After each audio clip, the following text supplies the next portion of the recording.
इस्लामाबाद के अंदर एक टिकटॉकर का कत्ल हुआ। जमासाल बच्ची, उसने टिकटॉक के ऊपर अपना एक प्रोफाइल बनाया और टिकटॉकर के तौर पर मशहूर हो गई। किसी लड़के को उसमें दिलचस्पी हो गई, वो फैसलाबाद से चला, दोस्ती का वो ख्वाहिश रखता था, दोस्ती न हो पाई, उसके बाद उसने लड़की को घर में घुस के कत्ल कर दिया। वो लड़का पकड़ा गया, लेकिन एक बहुत बड़ा सबक है कि ये जो सोशल मीडिया है इसके ज़रिए क्या क्या वबाएँ फैल सकती हैं। फिर कराची के अंदर हमने देखा एक सीक्वेंस हमारे सामने आया, सलमान फारूकी जिसने एक लड़के को ज़दोकोब किया अपने गार्ड्स के साथ मिलकर, उसकी बहनें तरले वास्ते देती रहीं, फिर वो बंदा पकड़ा गया, आज अदालत में उसकी पेशी हुई। तो उसके साथ वही कुछ होने वाला था जो उसने उस लड़के के साथ किया। लोगों ने नारे लगाया कि इसको पकड़ के मारो। वहाँ पर क्या मामलात बने इसके ऊपर भी हम आपको रिपोर्ट देंगे। फिर कराची के अंदर 24 घंटों में 10 या 11 ज़लज़ले के झटके आए। बहुत शदीद ज़लज़ला नहीं था, 2.5 या 3.3 तक इसकी इंटेंसिटी थी, लेकिन जेल की दीवारों के अंदर दरारें पड़ गईं और तकरीबन 225 के करीब जो कैदी थे वो निकल भागे। चीफ मिनिस्टर को इसके ऊपर बयान देना पड़ा। कुछ लोग गिरफ्तार हुए हैं 70 के करीब, लेकिन बाज़ जो हैं वो अभी भी काबू में नहीं आए। तो ये क्या मामला हुआ? जेल की दीवारें कच्ची थीं, ज़लज़ले की इंटेंसिटी तो इतनी ज़्यादा नहीं थी, और जो लोग निकल गए हैं वो कैसे पकड़े जाएंगे, इस पर भी हम बात करेंगे। अमेरिका के अंदर घमसान का रन पड़ा हुआ है। वहाँ पर पाकिस्तान ने अपना मुकदमा पेश करना शुरू कर दिया है अक़वाम मुत्तहिदा के सामने, P5 के सामने, OIC के सामने, और कल वाशिंगटन के अंदर अमरीकी ट्रंप एडमिनिस्ट्रेशन के साथ नुमाइंदगान के साथ उनकी नशिस्तें होंगी। तो वहाँ से हम आपको पर्सपेक्टिव लेके देंगे। इंजीनियर खुर्रम दस्तगीर खान साहब हमारे साथ ज्वाइन करेंगे। हमने आपको एक और बात के बारे में भी मालूमात फराहम करनी है। बहुत अहम मामला है ये, मामला है कि आप क्या खाते हैं और उस खाने ने आपके और हमारे अजसाम पर क्या असरात मुरतब किए हैं। ये ज़रूर देखिएगा। सनाउल्लाह घुमन साहब हमें ज्वाइन करेंगे, जनरल सेक्रेटरी हैं पाकिस्तान नेशनल हार्ट एसोसिएशन पनाह।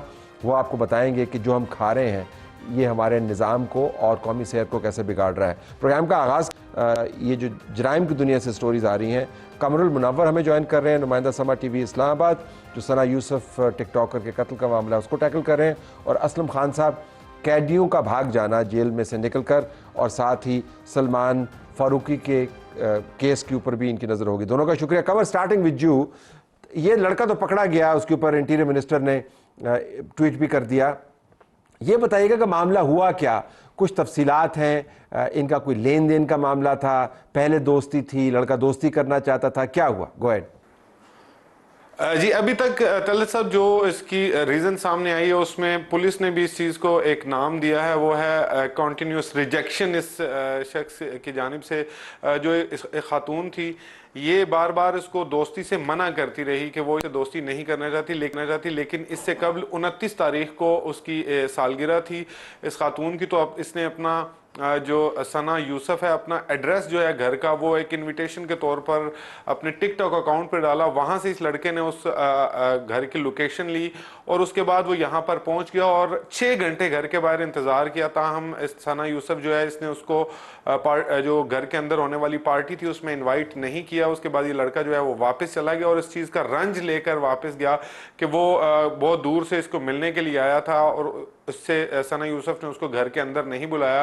तो उसके बाद गुज़श्ता रोज़ जो है ये शाम 5 बजे करीब यहाँ पर पहुंचा और G13 जो उसकी रिहाइश गाह है वहाँ पर आकर 2 गोलियां मारकर सना यूसुफ को जो है वो कत्ल कर दिया। इस लड़के कोई पुराना क्रिमिनल रिकॉर्ड है, पुलिस का रिकॉर्ड है, या ये आम शहरी है था? अब तो खैर वो कत्ल के इल्ज़ाम में धरा गया है, इसका रिकॉर्ड क्या है? जी तले साहब, इसका कोई क्रिमिनल रिकॉर्ड अभी तक नहीं। 22 साल का ये लड़का है, उमर हयात इसका नाम है। इसका वालिद जो है वो 16वें ग्रेड का ऑफिसर है किसी गवर्नमेंट का वहाँ पंजाब में ही। और उसके बाद बताया गया है कि इस शख्स ने अपने दोस्त से ये पिस्तौल जो है वो लिया और उसके बाद वहाँ से ये पिस्तौल लेकर यहाँ पर पहुँचा और इसने 1 घंटे तक इंतज़ार किया, क्योंकि वहाँ पर जो CCTV फुटेजेस देखी गई उसके मुताबिक 1 घंटे तक इसने इंतज़ार किया। जैसे ही इसने देखा कि ये दरवाज़ा खुला है उसके बाद ये अंदर दाखिल हुआ तो इसकी वहाँ पर जो सना यूसुफ है, इसकी फुप्पो वहां पर मौजूद थी, जिसने इसको रोका और इससे पूछा, जिसके बाद इसकी और सना यूसुफ के दरमियान एक तल्ख कलामी हुई, जिसके बाद 2 फायर जो है उसको मारे और वहां से फरार हुआ। और वही जो एक आजकल तरीका है, एक बाइकिया करवाया और बाइकिया के बाद वहां पर बैठकर ये अपने इलाका फैसलाबाद के करीब जो जड़ा वाला है वहां पर ये चला गया, जिसके बाद क्योंकि ये इसका कोई क्रिमिनल रिकॉर्ड नहीं था, इसी वजह से इसने जो मोबाइल फोन उस लड़की का वहां से उठाया था वो, और इसका अपना मोबाइल फोन इसने वो बंद भी नहीं किया, और इसी जो मोबाइल फोन है उसको ट्रेस करते हुए पुलिस जो है वो जड़ावाला पहुंची और इस जो मुलजिम है उसको वहां से गिरफ्तार किया और उसको लेकर अभी सीआई सेंटर जो है वो पहुंच चुकी है। ओके, असलम साहब जरा कराची की तरफ हम रुख करते हैं। ये फरमाइएगा कि ये जेल की दीवारें कमजोर थीं या जल्जला जो है रेक्टर स्केल पर हमें कम नजर आया और कराची में ज्यादा महसूस हुआ, क्या हुआ? ये कैसी दरारें पड़ी, ये लोग भाग कैसे गए? देखिए तलत साहब, वो मरकजी दरवाजे से ही भागे हैं। दरारें इतनी ज्यादा नहीं थी, एक दीवार को थोड़ा सा नुकसान पहुंचा था, लेकिन जो ज्यादातर भागे वो मरकजी दरवाजे पर भागे। और उसकी एक वजह यह थी कि जलजला 2 रोज से वहां पर आ रहा था, और ये एक बात वहां पर जो मलीर कायदाबाद उस इलाके में जलजला के झटके ज्यादा थे। मरकज कायदाबाद के पास ही था और जो इस जेल से तकरीबन 3.5-4 किलोमीटर के फासले पर है, तो वहां इस जलजले की नौयत और शिद्दत ज्यादा महसूस की जा रही थी। और ऐसा था भी कि वहां पर जलजले के झटके थे और कैदी चूंकि 2 रोज से बात करें कि मुसलसल जलजले के झटके आ रहे थे, तो और 12 से ज्यादा जलजले के झटके आए, तो इस वजह से कैदियों की काउंसलिंग भी की गई थी कि ये इससे परेशान ना हो, ये जलजले के झटके 2-3-4 दिन रहेंगे और उसके बाद खत्म हो जाएंगे, इतनी ज्यादा शिद्दत के नहीं है। लेकिन कल रात जब 11 बजे एक शदीद नौयत का जल्जला जो 3.5 या इससे भी ज्यादा था, तो फिर यह किया गया कि कैदियों को बाहर निकाला गया। 6000 से ज्यादा कैदी हैं, तकरीबन 2.5 से 3000 कैदियों की एक गुंजाइश वाली जेल मलीर है और यहाँ पर 6000 से जायद कैदी हैं। 4 और 5 नंबर बैरिक के कैदी भी यहाँ पर ज्यादा हैं। तो बाहर जब निकाला गया कैदियों को, तकरीबन कह रहे कि 2-2.5 हजार कैदी थे जो एक जगह जमा हो गए थे।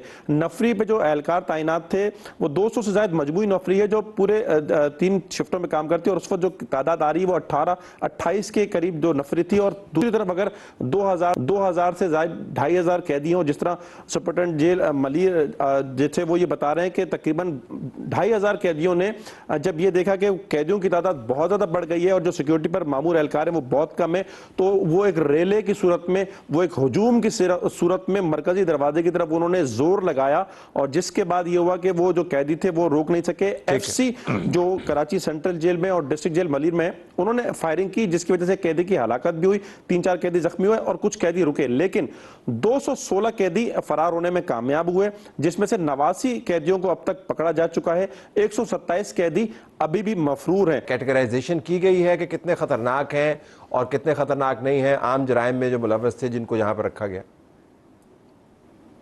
देखिए, वज़ीर दाखिला सिंध ज़िया अंजार कहते हैं कि ये जो जेल है, और तलत साहब ऐसा ही है कि जो सेंट्रल जेल कराची की है, यहाँ हाई प्रोफाइल केसेस हमेशा से यहाँ पर जो मुकदमात में मतलूब होते हैं उनको यहाँ रखा जाता है सेंट्रल जेल में।